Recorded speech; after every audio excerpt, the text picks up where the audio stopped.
And welcome everyone to the Philly Family Pride 2022 annual meeting.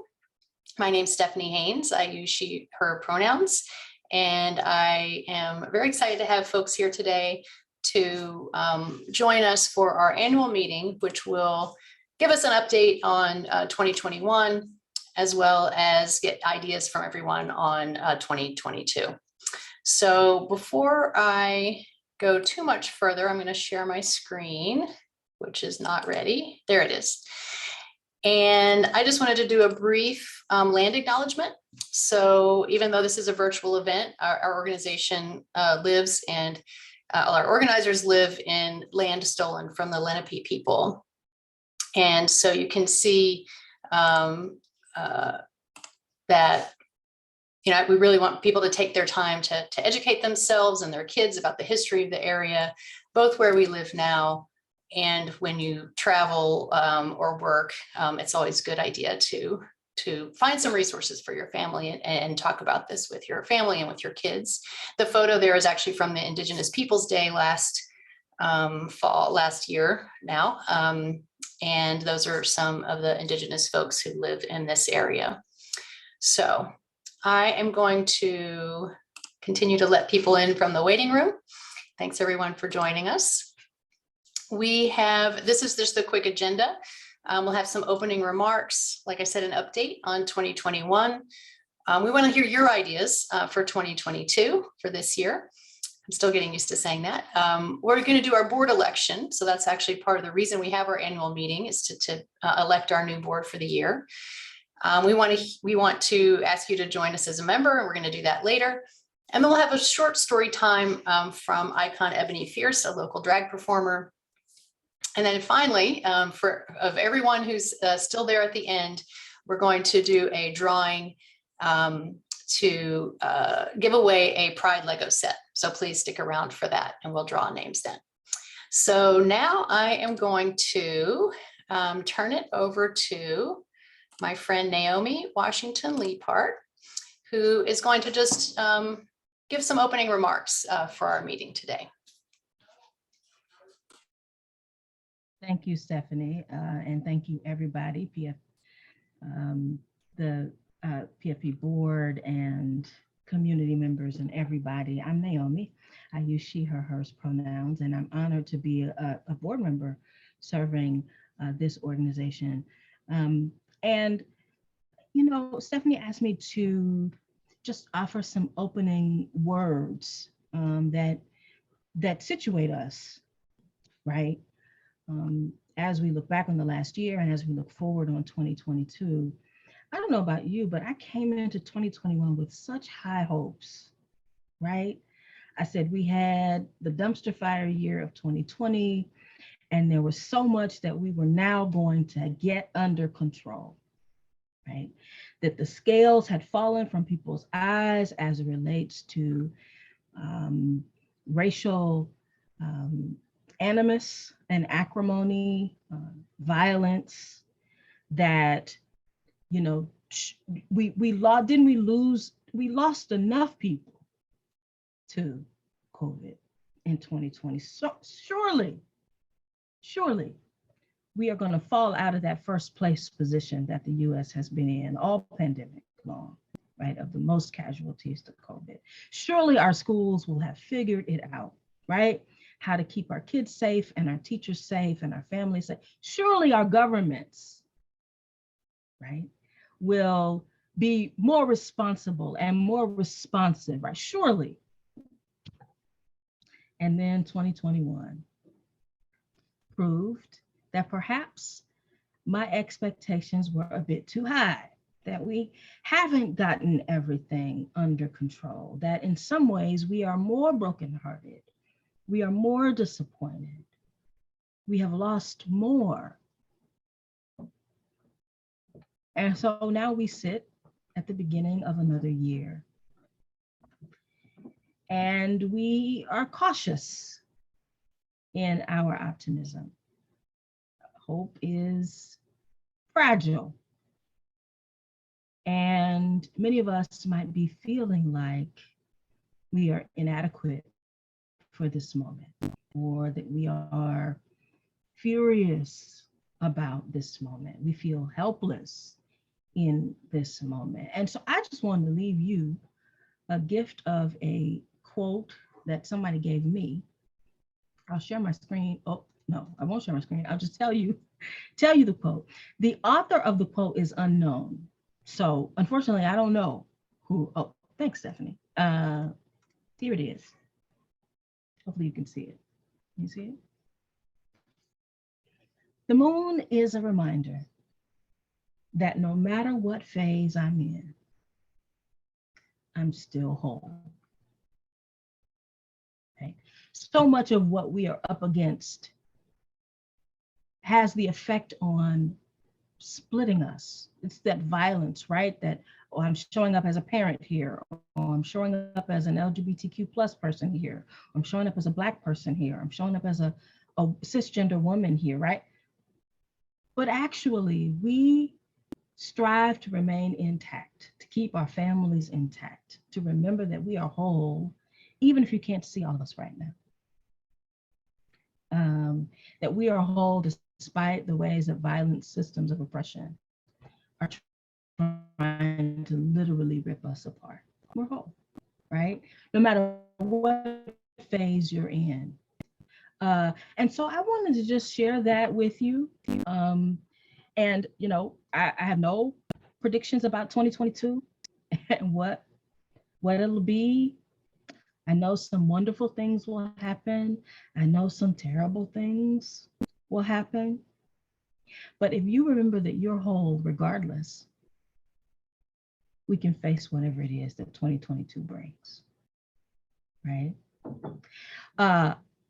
I will end with this little song that we did as part of the PFP conference last year, and I thought I would share it again with you.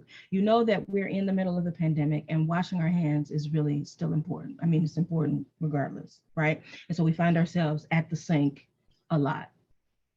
Well, what if while you're at the sink, you said these words, or maybe even sang these words to yourself? In these hands, great blessing. From these hands, great healing. All around, all around, all around these hands, peace. In these hands, great power. From these hands, great power, all around, all around, all around these hands, peace, right? In your hands, you have what you need.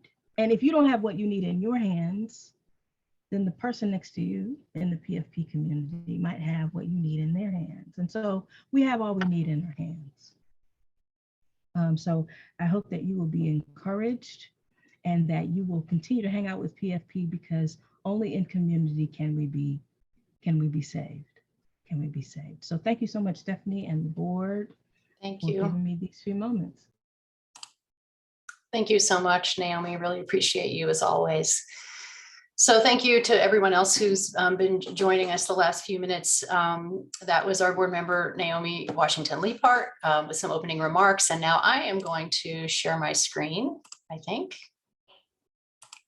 And we are going to go right into our update for what happened last year. So what happened specifically with Philly Family Pride? Obviously a lot happened last year, but what specifically happened with Philly Family Pride?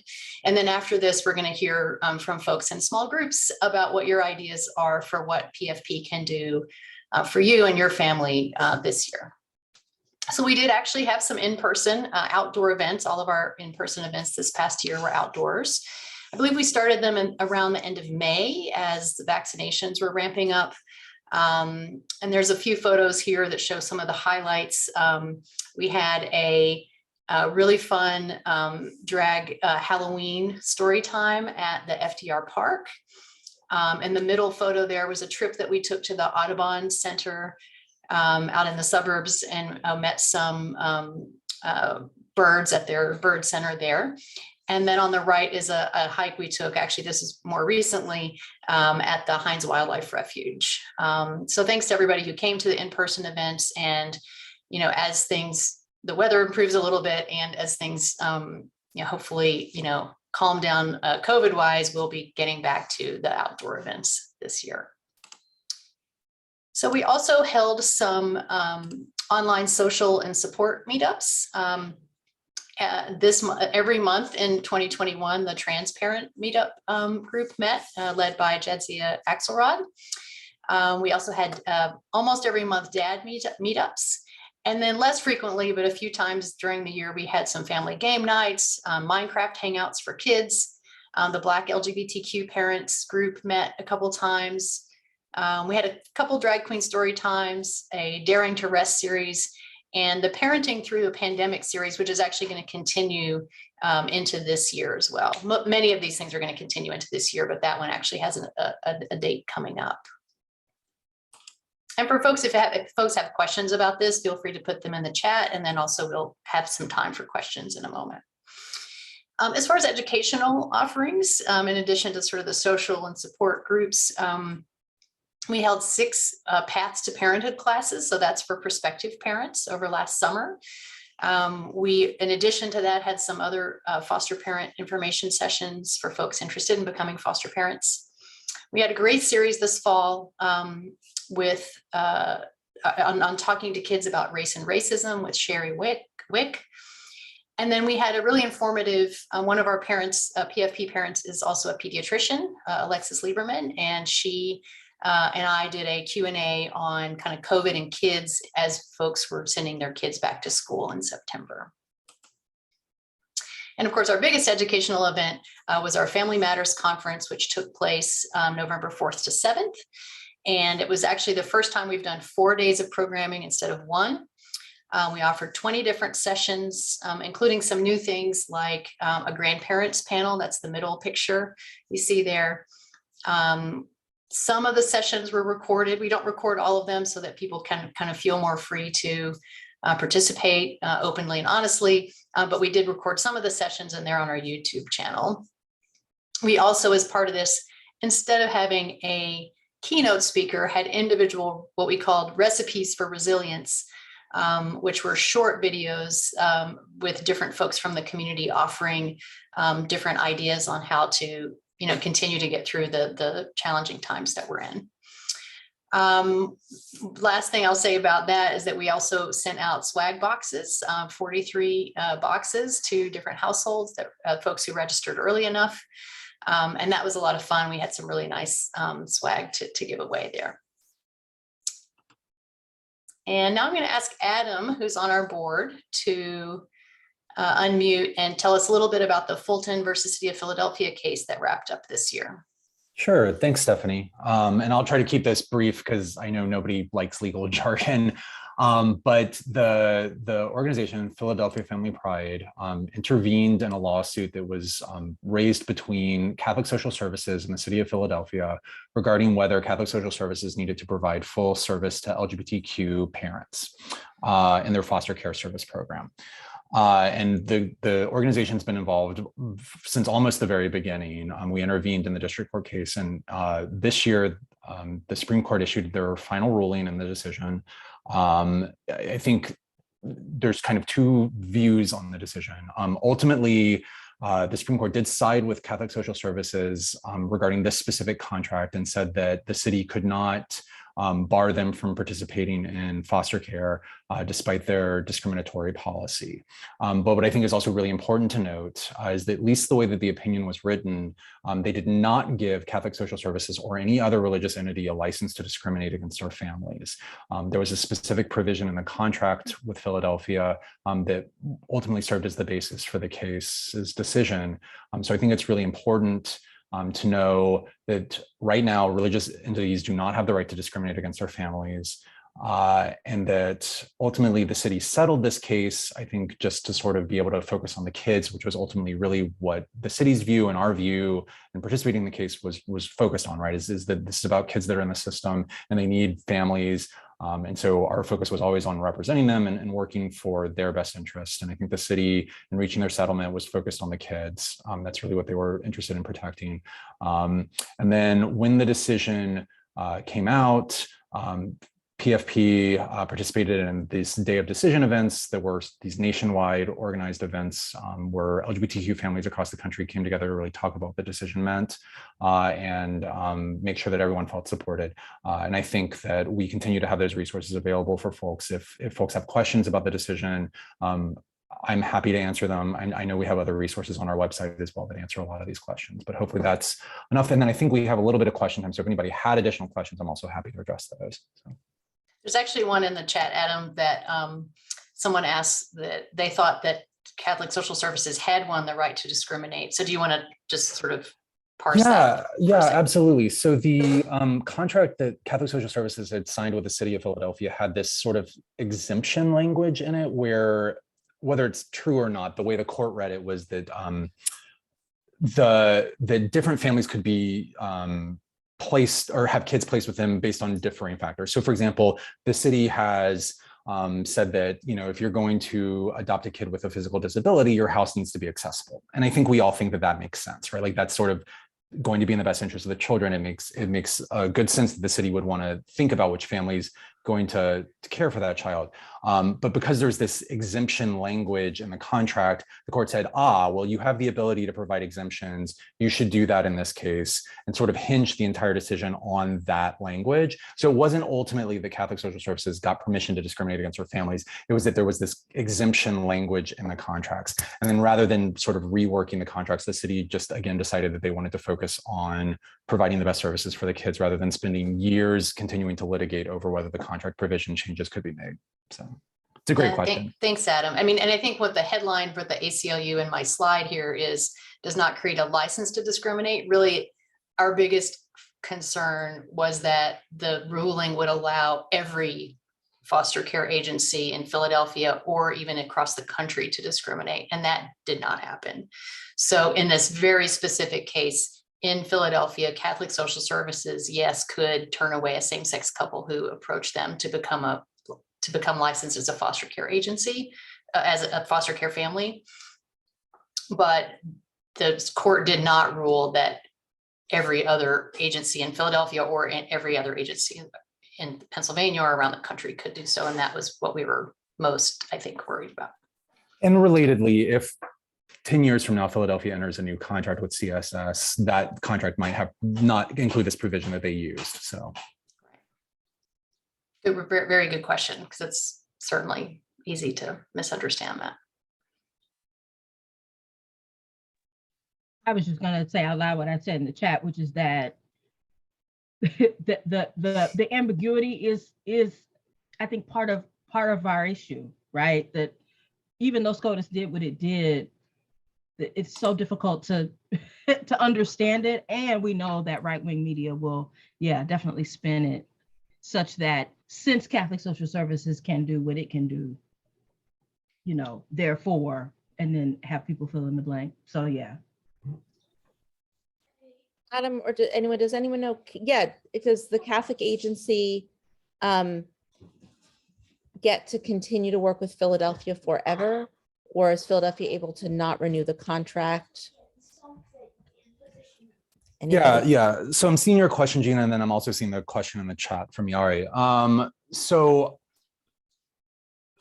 I don't remember all of the details of the settlement. I will share that we saw it after it was signed, obviously. And I think right now that as of this point, the contract that they're in, yes, they theoretically could turn away our families. Those contracts do come up for renewal on a regular basis. And so I don't know what the terms of the agreement were such that in future renewals, whether they could change that term, right? Like there's, I think, probably an open question there. And then Yari's question was about the kids in care. And I think that's a really good point. CSS was always claiming that they weren't discriminating against the kids, that they would treat those kids like anybody else. I think we were always very concerned that,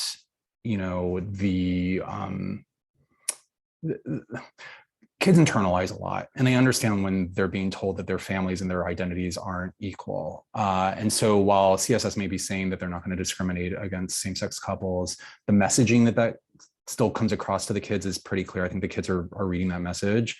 And so that wasn't technically part of the case, because technically they were claiming that they weren't doing that. But I think that if we're being honest, there is just some amount of harm that's probably still continuing to happen to these kids. So. Other questions about the case or about anything else in our 2021 work? I mean, this is clearly a big piece of what we did last year, so it makes sense that this would be where the questions are.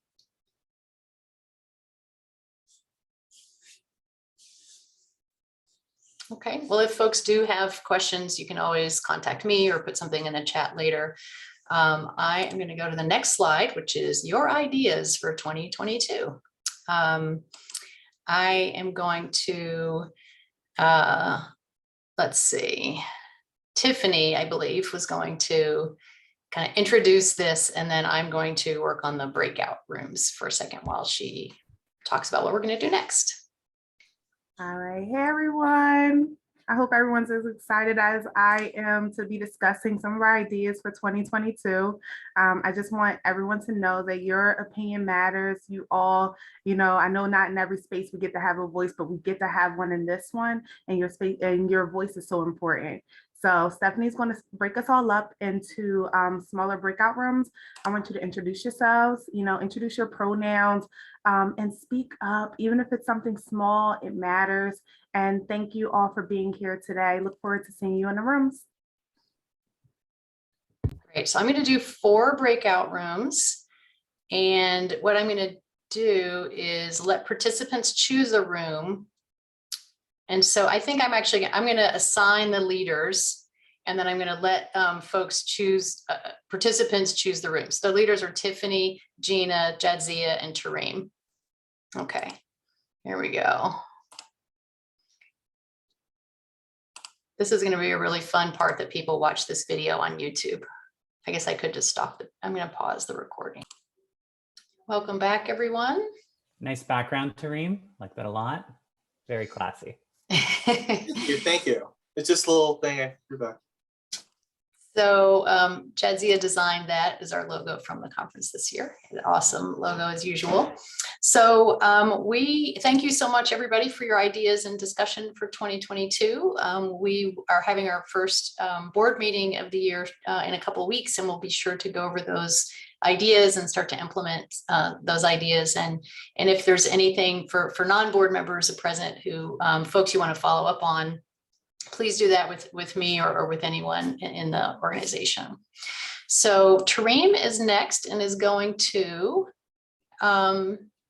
do a little board appreciation for a moment. Well, so Tareem here again. As the outgoing board chair, I would like to first say we're almost there. So let's keep it the hope up. But also want to give congratulations and big thanks to Ruby Custis, Kristen Larry, Julie Brascom, and Katie for their service for the PFP board. We really appreciate all the work you've done, especially during these really trying times, to really kind of keep our organization and our families together. And Also, I can thank you, since instead of you thanking yourself, I realize you don't. Thank you, because that's like really weird. And I want to thank. I have no my problem partner, thanking Zia. myself. But, I will be remaining on the board, but Jadzia will also be, we'll both remain on the board. So really appreciate working with you over the course of this year, and just so happy to see how far PFE has come, and that we continue to strive to make a space for our family. So thank you for that help, as well as other board members. So Stephanie, I'll turn it over to you because. Sure. And Jadzia is actually next, so I'll let her talk about the board election, which is our next item on the agenda. right. So this is our annual meeting. Welcome to it. We've been enjoying it, I'm sure. And this is noteworthy because it's when we elect our new board for the year. So here we see all of the candidates for the board for 2022. Now, the important thing to note, as we've talked about this a couple times already, is that we are changing from a chair, vice chair setup to 2 chairs with a staggered 2-year terms. We have 3 new board members. Everybody welcome Michael and Sherry and Shirley. And we have one, I'm going to pause so we can all welcome them. That's great. And we have one opening for fundraising committee chair. So if anybody on the board right now would like to fill that chair, that would be great. If you're Or interested- anyone in the world, anyone in the world. If you have a good suggestion for someone who can bring in for that, that would be great too. Just let us know. Stephanie is putting a link to the ballot in the chat right now. Yes. Yes, it is in there. If folks either want to multitask and just take a moment to click the link and fill out the ballot, that would be helpful. Thank you. I didn't plug any like Jeopardy music or anything in here, but that would have been good. Yeah. All right, so take a moment to fill it out and thank you.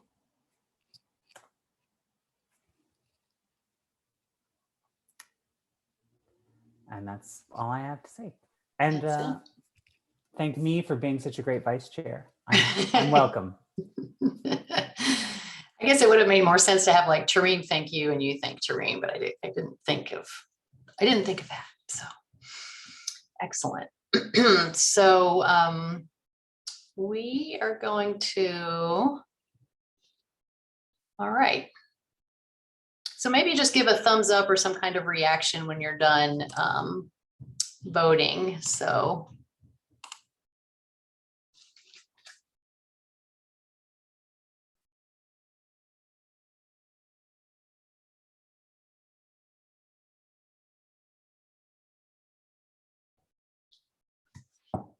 see a couple thumbs up.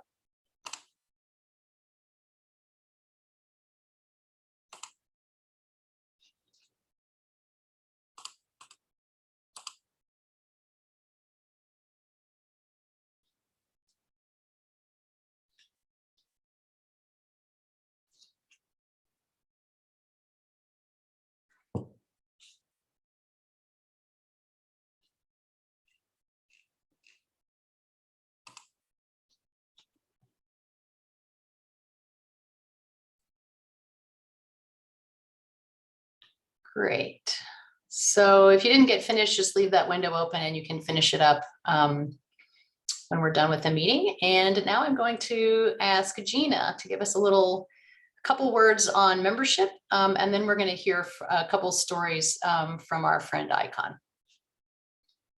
This is going to be participatory, as in, hi everyone, I'm Gina Klein. I am been on the Philly Family Pride Board for quite a while now. And one of the things about Philly Family Pride is that we are a membership organization, which means that most of the things we do, what people want to know is how many dues paying members do you have?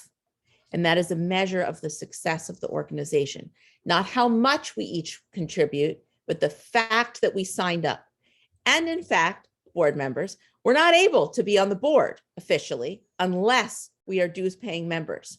So we're going to take 2 minutes right now. Stephanie's going to put the link in the chat.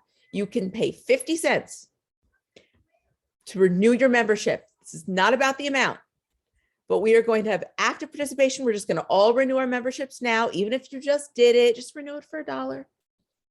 I'm going to go get my card right now too. Just take a couple minutes, follow the chat so that we get this done. Great, thanks, Gina. And actually, there's a couple of people who were on the Zoom today who actually are monthly donors. I would say you don't have to give right now. That's fine. If you don't know when you gave last or have any questions about that, you can also send me a chat or send me an email or a text. It's stephanie@phillyfamilypride.org, and I'd be happy to look up when your last donation was. We tend to do our membership donations are calendar year. And yes, This and is so, not and a you can, plea for money. We actually are doing quite well. Stephanie and team do a fantastic job of raising money. It's a plea for participation. yes. And and for folks who are wondering if they're set to be annually auto renewed, I can also check on that for you. I'm not going to do it right this very second, but I'll do it in a moment. So if you have that question, I'll get to that in a moment. Okay. So thank you very much. I'm very excited to welcome our friend Icon Ebony Fierce. Let me spotlight you, Icon. And then you can also, there you go. I don't know if you needed to also share your screen. I guess you don't, but I made you a co-host. Yes. And you look fabulous as always. Thank you. How's everyone? Great. So for Good. folks at home, this is always good for adults, but if you have your kids that you want to hear a story time too, be sure to grab your kids and take it away, Icon. You have about 11 minutes. Awesome. Okay. I have the perfect story for 11 minutes.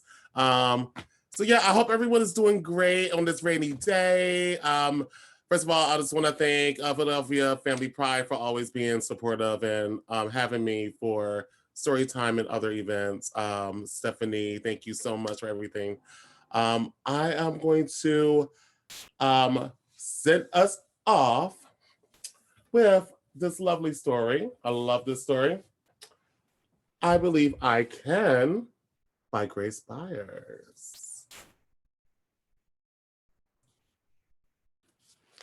All right. I believe I can. I can sail like mighty ships, like the oceans. I run deep. Hopefully y'all can see it. Just all right. Set that just up a little bit.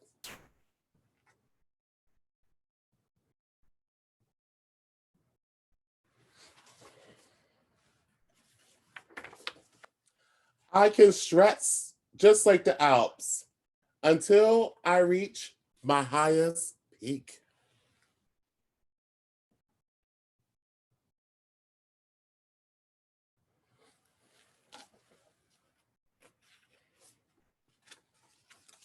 I can charge just like a train, like a rocket, I'll ignite. Like a star, I can project my brightest shine against the night.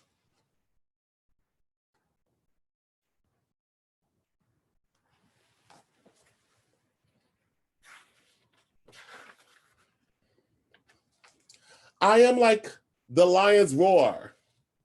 I am like a dragon's flame.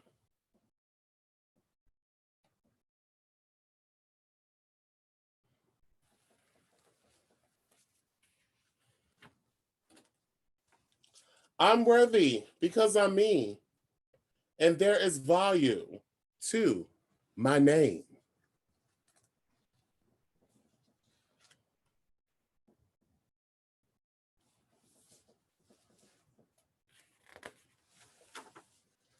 I can build just like a brick. I keep going like a clock. I can hold just like cement. I can last just like a rock.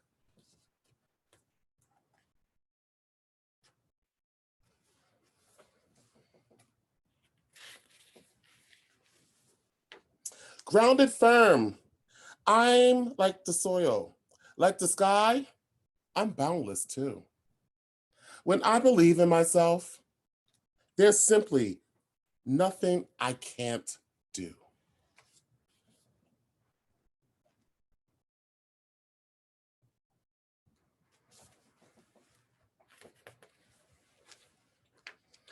Like the hero, I am brave and face my fears despite of my fright, because I know I'm not alone. And in the end, I'll be all right.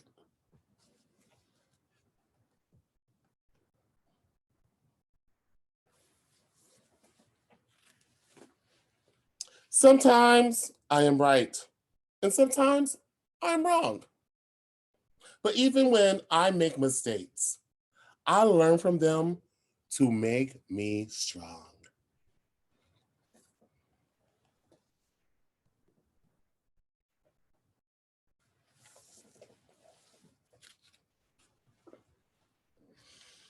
I may not win at all I can do.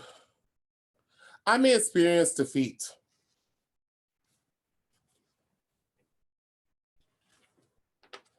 But I'll dust it off and not try again to be the best that I can be.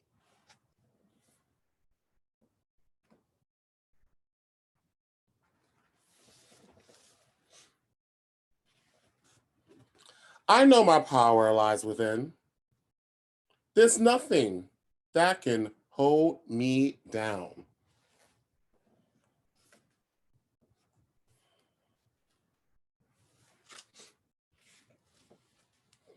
There is a light within my smile. There is voice within my sound.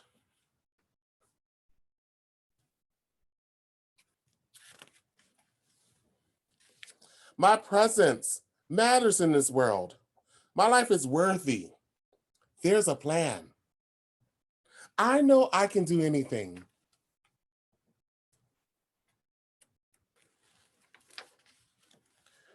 If only I believe I can.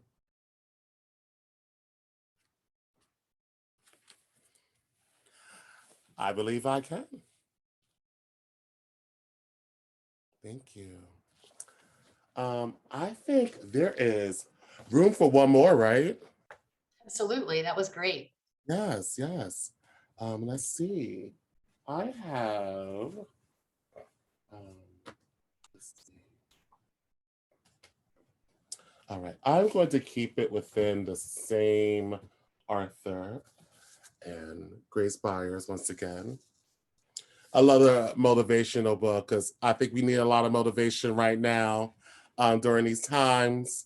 And, you know, we need some uplifting and we need something to send us off to start off our week. So shall we? I Am Enough by Grace Byers.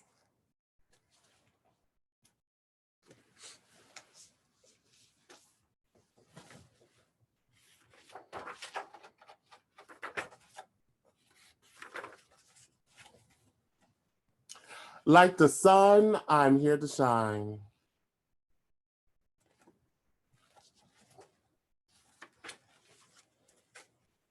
Like the voice, I'm here to sing.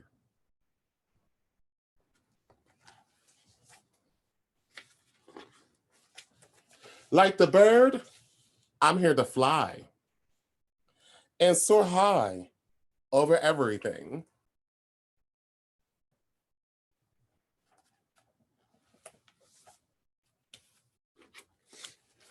Like the trees, I'm here to grow. Like the mountains, here to stand. Like time, I'm here to be. And like everything, I can.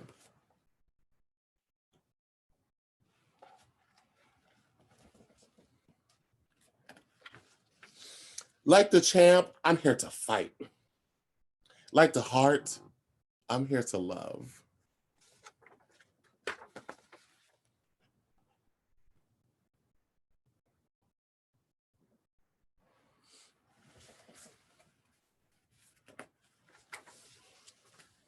Like a ladder, here to climb. And like the air, to rise above.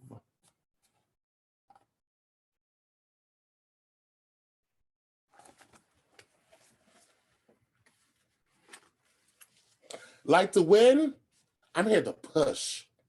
Like a rope, I'm here to pull. Like the rain, I'm here to pour and drip and fall until I'm full.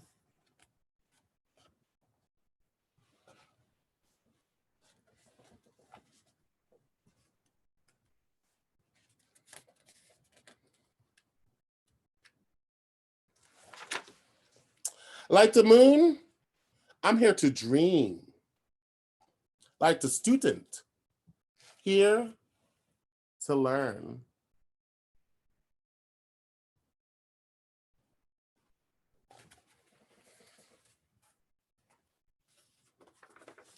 Like the water, here to swell. Like the fire, here to burn. Like the winner, here to win. And if I don't get up again,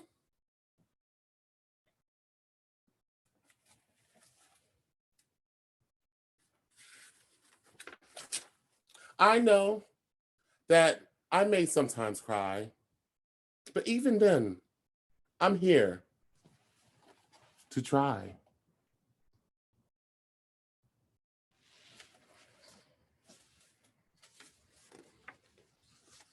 I'm not meant to be like you. You're not meant to be like me. Sometimes we will get along, and sometimes we will disagree.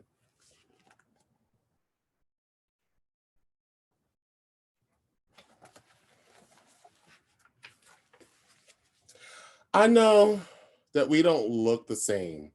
Our skin, our eyes, our hair, our frame.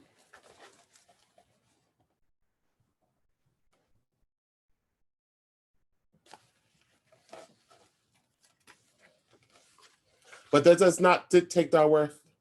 We both have places here on earth. And in the end, we are right here to live a life of love, not fear.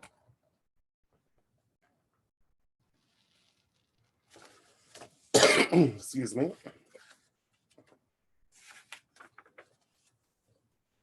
To help each other when it's rough, when it's tough, to stay together. I am enough. The end. Thank you. Thank you so much, Icon. That was lovely. We always love having you, and we can't wait to have an in-person drag queen story time again with you, hopefully. Oh, please. Yes. Thank you so much. Thank you so much. How great was that, everyone? We have 2 more quick things to do. And somehow my thing got messed up. That's all right. Let's see, here we are. These are a few of our upcoming events. We have on January 16th, ice skating at the River Rink. All of this can be found on our website, of course. We're actually helping pay for the tickets for folks who need help paying for the ice skating tickets. So you can actually get free tickets up to full price through the ticket link that we set up. Then we're doing our Zoom Parenting Through a Pandemic, Transparent Meetup, and Dad's Meetups. Those are all on Zoom. And then February 5th, we're going to try again for the PFP Hikes the Trolley Trail in Fairmount Park. The date that we had picked for it, it was going to be way too muddy. So we decided to postpone that, and hopefully the weather will cooperate a bit for that. Now, besides Scott, who wants this Lego set? Scott won the last one, right, Scott? Yeah, all right. So I actually learned about something very cool. It's going to take me 1 second to bring it up here, but I already put everybody's names in it. This is called the name wheel. Have people seen this before? Can everybody just make sure that their name is in this? I didn't put my name or Scott's names. Everybody else's should be in this. Nice work. And then I'm gonna spin the wheel. And then the winner of the Lego set will be determined by the spin of the wheel. All right, everybody ready? Yeah, this is so cool. Right? Okay, here we go. There's even sound. I don't know if people can hear that. And the winner is Naomi. I never win anything. You just Naomi won. went after saying, like, how do you do this? Yes. It's Wheel of Names is the website for anybody who wants to use it for anything else. So Naomi, I will mail you the box, or maybe I'll drop it off one day when I am up your way.